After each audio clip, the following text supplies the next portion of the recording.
Hi guys, welcome to నా mini vlogs part 3 Kataramma temple. So ఇక్కడ మీరు చూసుకున్నట్టయితే ఎక్కడ చూసినా మనకి ముడుపులు కట్టినట్టు కనిపిస్తుంది కదా. ఇది ఒక టెంపుల్ యొక్క అవుట్ సైడ్ అనమాట. సో ఇది 300 years ఓల్డ్ చెట్టు.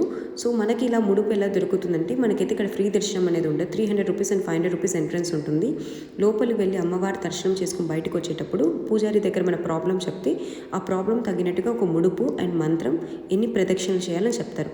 ఆ ముడుపు తీసుకొని వచ్చి చెట్టు చుట్టూ తిరుగుతూ మనము కట్టేయాలన్నమాట. ప్రతి ఒక్కరు వాళ్ళ ప్రాబ్లమ్స్ చెప్పుకుంటూ గ్యాప్ లేకుండా అయితే చెట్టుకైతే కట్టేశారు. నేను నమ్మినంతవరకు ఏంటంటే, ఇక్కడ 9 weeks వరకు కడితే కోరిక నెరవేరుతుందని చెప్పి మేమైతే ముడుపు కట్టలేదు. తాయితు కట్టించుకుందాం అనుకునేసరికి వాళ్ళు 20 రూపీస్ అడిగారు. అందుకే మేమే కట్టేసుకున్నాం అనమాట అక్కడ. సో ఇంకా టెంపుల్ యొక్క బయట హిస్టరీ ఏంటి అవన్నీ కనుక్కున్నాము. ఇంకా అక్కడ 2 ఇన్సిడెంట్స్ అయితే నాకు నచ్చలేదు. ఒకటి rotational camera and tattoo centre అమ్మవారి ముందర.